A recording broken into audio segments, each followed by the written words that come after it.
sat alone in the front row, staring at a casket holding the love of my life. My parents and sister were 300 miles away, clinking champagne glasses at a luxury resort.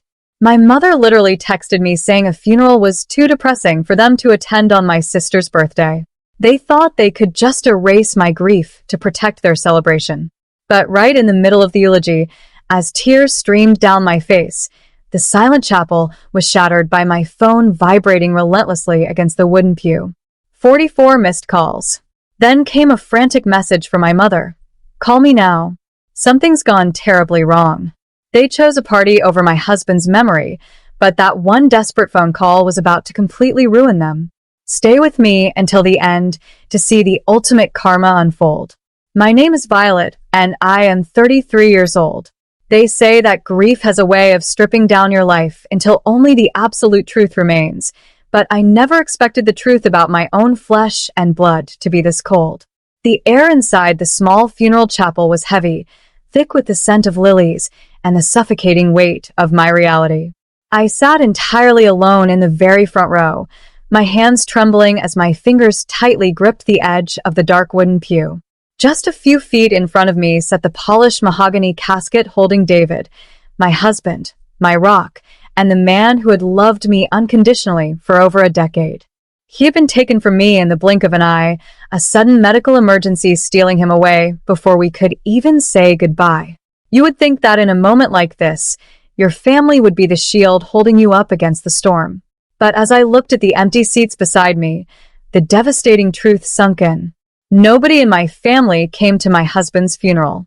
My mother, Eleanor, my father, Richard, and my younger sister, Vanessa, were 300 miles away. They didn't miss it due to a tragedy or a flight cancellation. They willingly chose Vanessa's luxury 30th birthday party instead. To them, my lifelong mourning was just an inconvenience to their weekend of clinking champagne glasses at a 5-star resort. My own mother had sent me a text message right before the service started, casually explaining that coming to the chapel would be too depressing for everyone and that David would have wanted them to enjoy Vanessa's big day. They thought they could simply erase my grief to protect their celebration, completely blind to the fact that their casual cruelty was about to trigger an avalanche that would ruin them forever. To truly understand how my own family could abandon me in my darkest hour, you have to understand the toxic dynamic that had been brewing for years. Vanessa was always the golden child.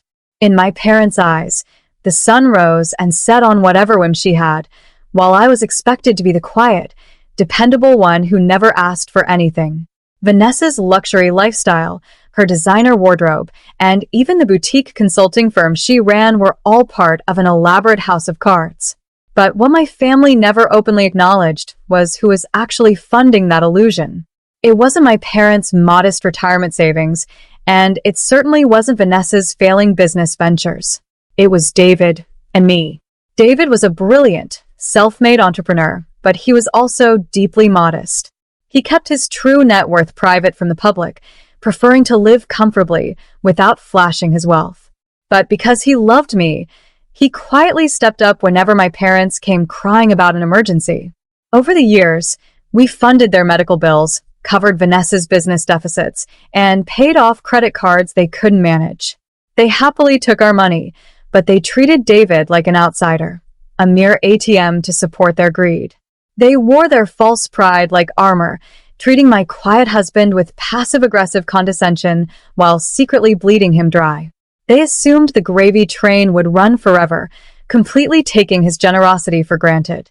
They had no idea that by abandoning his memory for a weekend of unearned luxury, they were severing the only lifeline keeping them afloat.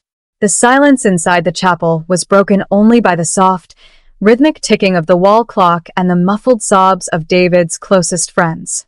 The atmosphere was a fragile glass dome of collective grief, and I was doing everything in my power not to completely shatter. Just as Marcus, David's lifelong best friend and business partner, walked up to the podium to deliver the eulogy, a sudden vibration shattered my focus. It wasn't just a single buzz. My phone, sitting face down on the wooden pew beside my black handbag, began to dance frantically. Buzz, buzz, buzz.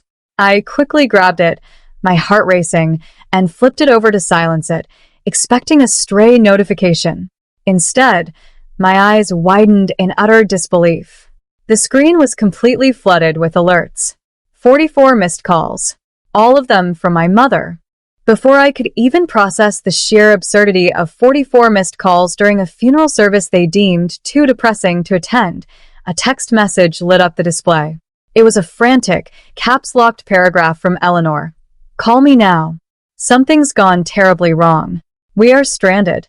Trembling, I quietly slid out of the pew and stepped into the empty, marble-floored lobby of the chapel. My grief was instantly hijacked by a cold wave of anger. When I dialed her back, my mother didn't ask how I was holding up. She didn't ask about David.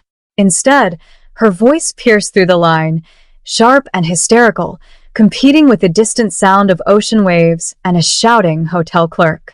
Their grand weekend had just transformed into an absolute legal nightmare.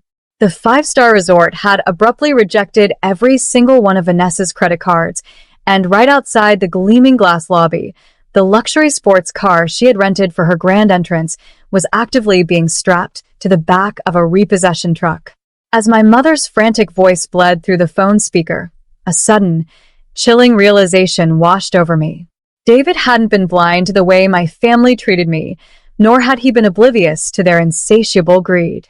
For years, I had tried to smooth things over, making excuses for their entitlement, but David saw right through their manipulation. He had always been steps ahead of everyone else in business, and as it turned out, he applied that exact same sharp foresight to our personal life. Months before his sudden passing, when his health first became unpredictable, David had quietly sat down with his legal team to review our finances. He knew that if anything ever happened to him, my family wouldn't rally around to protect me. They would immediately circle like vultures to pick apart his hard-earned estate. Without uttering a single word to me, wanting to spare me the pain of confronting my family's true nature, David had completely restructured his entire corporate empire and personal assets. He systematically removed my parents' names from the authorized user lists of the corporate accounts they had been secretly treating as their personal piggy banks. He officially closed the high-limit credit cards that Vanessa routinely maxed out for her boutique business under the guise of temporary operational loans. Most importantly, he transferred every single dollar from our joint holdings into a heavily protected private trust, naming me as the sole executor and beneficiary. The moment the legal death certificate was processed by the banks that morning, a pre-programmed automated trigger completely severed all external financial ties. My family wasn't just facing a temporary glitch at their five-star resort. David had built a permanent legal wall around our wealth, ensuring they would never be able to exploit his legacy again. Standing in the quiet chapel lobby, listening to my mother panic, my grief hardened into something unyielding. "Violet, you have to fix this right now." Eleanor screamed over the line, her synthetic sympathy completely gone. "The resort manager is threatening to call the police if we don't settle the bill, and Vanessa is having a full panic attack in the lobby because they took the keys to the Mercedes. We need you to wire $50,000 to Vanessa's account immediately to clear the charges and save us from this humiliation." I let the silence stretch over the phone until the only sound was her heavy, frantic breathing. For 22 years, I had watched David give everything to a family that didn't even respect him enough to show up to his funeral. Finally, I found my voice, and it was steadier than it had ever been in my life. "No," I said quietly. "What do you mean no?" My mother gasped, outraged. "Your sister's entire reputation is on the line.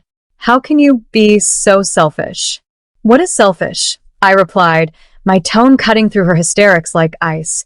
"Is skipping my husband's funeral because a chapel is too depressing for your luxury vacation. David is gone, Mom. And with him, your unearned lifestyle is gone, too. You aren't experiencing a bank error. David's legal team has already initiated a total freeze on every single trust fund, credit card, and allowance you've been leeching from due to your extensive financial misconduct. The gravy train has officially derailed. Do not call me again." I hung up, blocking her number instantly, leaving them to face the public ruin they had entirely brought upon themselves. The aftermath of that phone call was nothing short of a total collapse for my family. Without David's quiet financial backing to prop up their illusions, their fragile house of cards completely disintegrated within weeks. Vanessa's boutique consulting firm, which had been bleeding cash for over a year, filed for bankruptcy almost immediately once her high-limit credit cards were permanently canceled.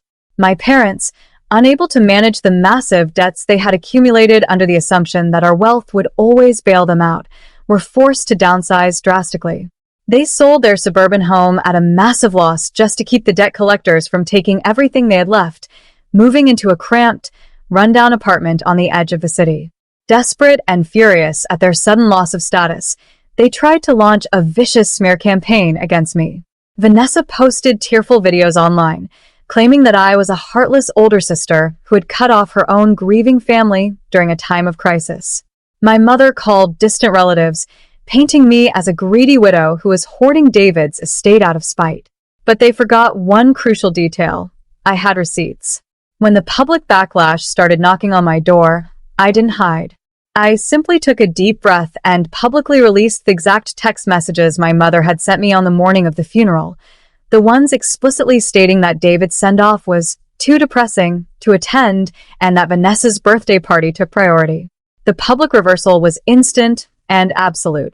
The internet completely turned on them, destroying Vanessa's social media presence and leaving my parents entirely isolated, forced to face the harsh reality of their own greed.